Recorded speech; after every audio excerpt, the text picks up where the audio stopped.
Okay, so imagine this AI, right? It just aces complex math, writes code like a total pro, but then ask it to do some, creative design, and it Yeah, just completely bombs. Beat. That's kind of the weird paradox with Grok 4. it really is. A fascinating one. Welcome to the deep dive.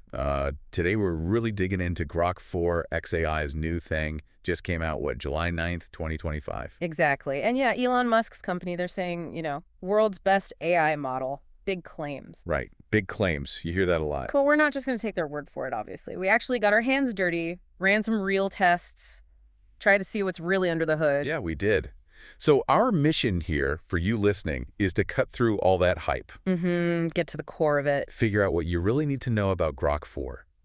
We'll look at the scale, the benchmarks, some surprises there, Definitely some surprises. the cost, the economics, and then how you actually use it in, like, a real project. Right, the practical side. That's crucial. Plus, we've got these 3 key real-world tests.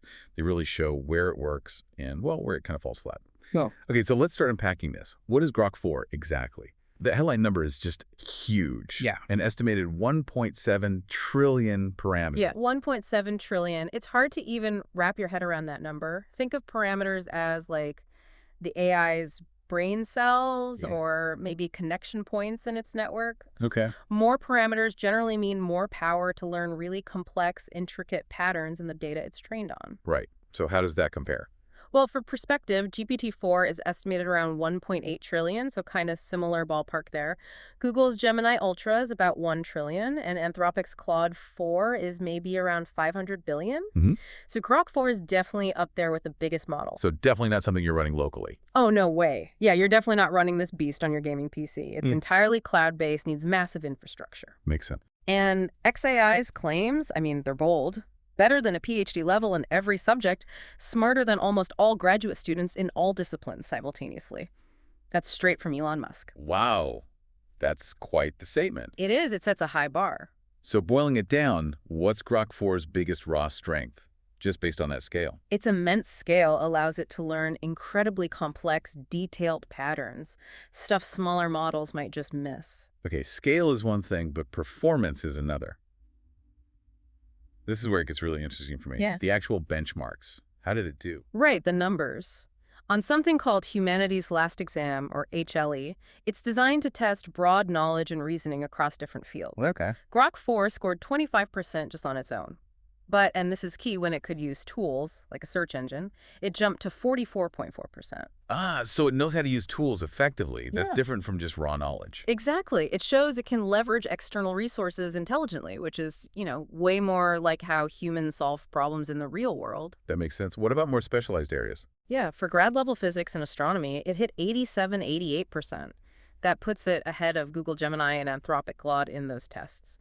So a really strong grasp of complex scientific concepts. 88% on grad level physics. That's impressive. It really is. But honestly, the part that truly blew me away was the A score, the American Invitational Mathematics Examination. Oh yeah, that's notoriously difficult. Extremely. Grok 4 scored 95 out of 100. Whoa, wait, 95% on AA. 95%. That's incredible. That's not just calculation, that's deep mathematical reasoning, step-by-step problem solving. Precisely. It really points to that powerful step-by-step thinking capability, especially for complex math. It's a huge deal. Imagine an AI solving those multi-step math problems with 95% accuracy. That feels like a massive leap. And what about for developers? Coding benchmarks. Ah, yes. The Software Engineering Benchmark, SWE Bench. Crucial one. This tests fixing real bugs, adding features in existing code bases. Right, the messy stuff. Exactly. Grok 4 scored between 72 and 75%. That places it right at the absolute top for tackling these real-world coding challenges. Okay, so putting these numbers together, Yeah. how do they translate to real-world impact? What's the takeaway? It means elite problem-solving ability, especially for tough scientific and coding tasks. Okay, those numbers are seriously impressive. Elite problem-solving power. But, power usually comes with a price tag. But let's talk economics. This isn't free, right? Not at all. Grok 4 is a premium commercial product. You access it via an API, and you pay for that access. There's no free lunch here. So the value proposition isn't about being the cheapest option out there. Definitely not. It's about being the best for specific high-value tasks. Think about it this way. Maybe it costs, say, 12 cents for a complex query. Okay. But if that 12-cent query automates a task that would take a skilled developer, I don't know, hours to figure out, like tracking down a really tricky bug. Right, the return on investment could be massive. Exactly. The cost of the developer's time, the project delays, suddenly 12 cents looks incredibly cheap. You're paying for that elite level performance, that acceleration. So bottom line, is it really worth the cost then? For high-value, complex problems, its superior performance absolutely justifies the cost. All right, makes sense. So let's get practical. How do you actually start using Grok 4 in, say, an automation workflow? What are the paths? There are basically two main ways people are doing it right now. Path one is the direct connection to XAI. Okay, how does that work? It's pretty straightforward on the surface. You typically use an AI agent node in whatever automation tool you prefer. You grab an API key from the XAI developer console, plug in your credentials. Standard API setup. Right. Then you select the model, which will Alright. be Grok 40709 or whatever the latest version is. You can do a quick test, like sending hello, Grok, just to make sure the connection's live. And then you can give it tools, like Yeah. web search. Yep. You can add nodes for tools, maybe a Perplexity node for research or Tavily or others. Grok 4 is designed to figure out when it needs to use those tools to answer your prompt. Sounds good in theory, but does it always work smoothly? Well, no, not always. We actually tried building something we called an ultimate assistant. The goal was research a topic using two different tools, find a relevant contact person, and then draft an email to them. Pretty complex task, multi-step. Yeah, definitely. And we immediately hit a snag. We got this error. Failed to parse tool arguments from chat model. Meaning Grok 4 wasn't sending back its instructions for using the tools in the strict format, the JSON format that the workflow needed. So the workflow just broke. It didn't know what Grok was trying to tell it to do next. Okay. That sounds frustrating. Could you fix it? We tried. We even tried forcing it into a JSON-only output mode, but that didn't help either. In fact, it just stopped trying to use the tools altogether then. So the direct connection can be a bit finicky. Yeah, I still wrestle with prompt drift myself sometimes, where the AI's output just changes over time, even with the same prompt. A consistent API is like a godsend when you're building something real. Totally agree. Which leads us nicely to path number 2, using OpenRouter. OpenRouter, I've heard of that. It's like a middleman. Exactly. It acts as an intermediary, a routing layer, and honestly, it's often a smarter and much more reliable way to go. Why is that? What are the benefits? Several big ones. First, single billing. You get one bill even if you use dozens of different models from OpenAI, Anthropic, Google, XAI, whoever. That simplifies things a lot. Okay, that's convenient. Second, a unified API format. OpenRouter makes all these different models talk in basically the same way through their API. So your code or workflow setup is much more consistent, even if you swap models. So less chance of those parsing errors we just talked about. Yeah, precisely. And third, often the connections just seem more stable and reliable through OpenRouter. In your workflow tool, you'd use a generic chat model node, connect it to OpenRouter, and then just select Grok 4 from the list of models they offer. And did that work for the ultimate assistant? Like a charm. It worked perfectly. Grok 4, through OpenRouter, laid out its plan. Research with Perplexity, then research with Tavily, then it synthesized the info from both sources intelligently, looked up the contact, and composed this really well-crafted email, even citing its sources. Wow. So it managed all 4 tools seamlessly. Seamlessly. It was actually quite impressive to watch it orchestrate the whole thing. So if a developer is starting out, which setup method should they probably prioritize? Generally, OpenRouter provides more stability, reliability, and honestly just ease of use. Mid-roll sponsor read. Okay, we saw OpenRouter smooth things out. But let's talk brass tacks, speed, and cost for that complex Ultimate Assistant workflow. How did it actually perform? Right, the performance varied. The first time we ran it, it took about 1 minute and 40 seconds, which is, pretty reasonable for that complexity. Yeah, not bad. But the second time, it took over 3 minutes. That's quite a difference. Nearly double the time. Why the variability? Server load, most likely. Grok 4 is new, it's popular, it's powerful, lots of people are hitting the API, so performance isn't always consistent. That's a really important point if you're building something that needs predictable response times. Absolutely critical. You have to build your applications assuming that variability might happen. You need error handling, maybe longer timeouts, or ways to manage user expectations if a task takes longer sometimes. It could definitely destabilize things if you don't account for it. Okay, good warning. And the cost for that run, you mentioned 12 cents earlier. Yeah, through OpenRouter, that specific workflow cost about 12 cents each time it ran successfully. 12 cents doesn't sound like much on its own. It doesn't. But if you're running that kind of complex workflow hundreds or thousands of times a day, it adds up fast. The cost is driven by the amount of text processed, the input prompt, the tool usage, the back and forth, the final output. They call these tokens. More tokens, more cost.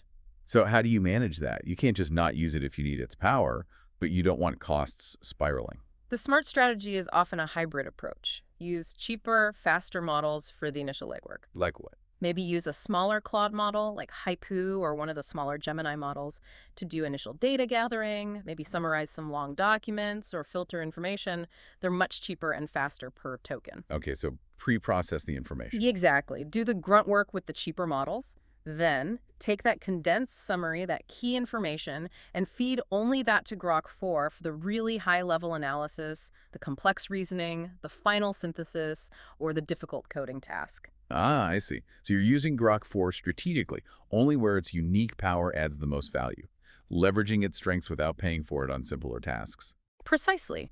That way, you get the best of both worlds. The power of Grok 4 where you need it, but better cost efficiency overall.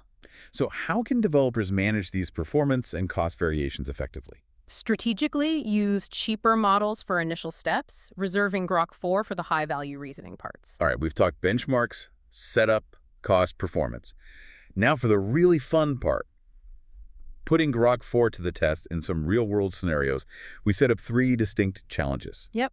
Wanted to see how it handled different kinds of tasks you might actually throw at it. Test number 1, a simple bug fix. Okay, what was the bug? It was a common front-end issue, a scrolling problem in a React component. We gave Grok 4 the buggy code and asked it to fix it. Okay. It nailed it. In under 2 minutes, it identified the issue in the CSS, proposed a clean, professional solution, explained why it worked. Pass. Solid pass. Nice. So for straightforward, well-defined logical problems like fixing a specific bug, Yeah. it's very effective. Incredibly effective. Really shines there. Okay, simple bug fix dot check. What about something more complex? Test number 2, complex feature development. This was ambitious. We asked it to add a memory feature to an existing chat application. Whoa, okay. That's not trivial. What did that involve? It required changes across the board, database schema updates, creating new API endpoints, building new user interface components, modifying the core chat logic to actually use the memory. A lot of moving parts. Yeah, that sounds like a multi-day task for a human developer. Easily. How did Grok 4 do? Honestly, my mind was truly blown. Really? The entire feature was built, designed, coded, integrated in under 5 minutes. Under 5 minutes. Seriously. I didn't write a single line of code myself. I just reviewed what it produced, ran it, and everything worked perfectly on the first try. Wow. Beat 5 minutes. Just trying to process that. Thinking about the usual back and forth, the debugging, the testing for a feature like that. What was the most surprising part for you just watching that unfold? It felt almost like magic.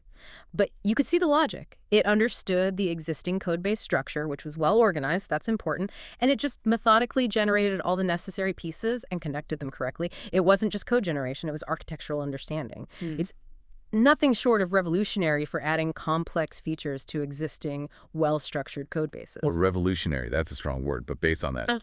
Yeah, okay. Mind officially blown too. Yeah. So test 1, simple bug fix, pass. Test 2, complex feature, absolutely revolutionary, pass. What was test 3? Test 3, new project creation. After that stunning success with the feature ad, we thought, okay, let's see if it can build something from scratch.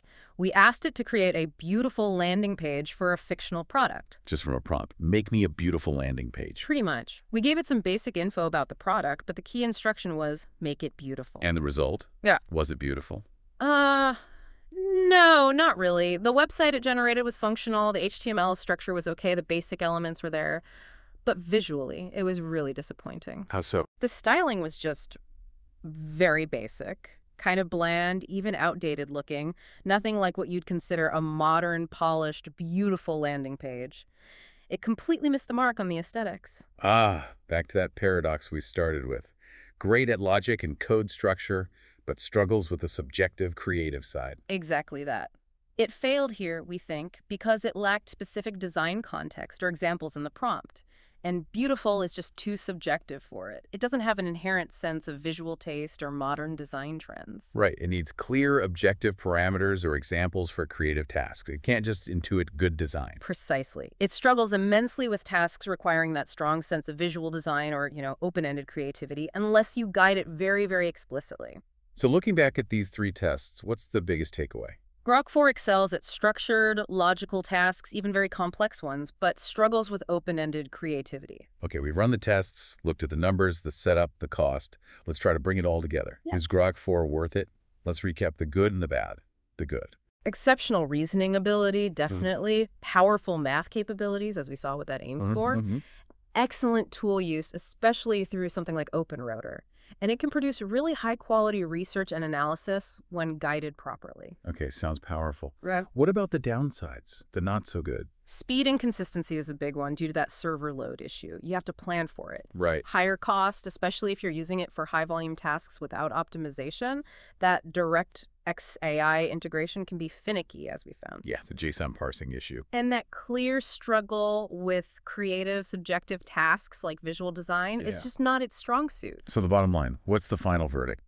Look, Grok 4 is undeniably impressive. It's incredibly powerful. It excels at complex reasoning, math, coding within existing structures, deep analysis. It's not always the fastest. It's not the cheapest. But when you need that serious intellectual horsepower for your AI automations, especially if you're a developer working on well-structured code or you need deep analysis, it's an absolute game changer. It can do things other models just can't or can't do as well. So what defines Grok 4's ideal use case then? It's for serious intellectual horsepower on complex logical problems. So we've really dug deep here, uncovered Grok 4's incredible strengths, that logic, the math, the tool use, but also seen its limits clearly.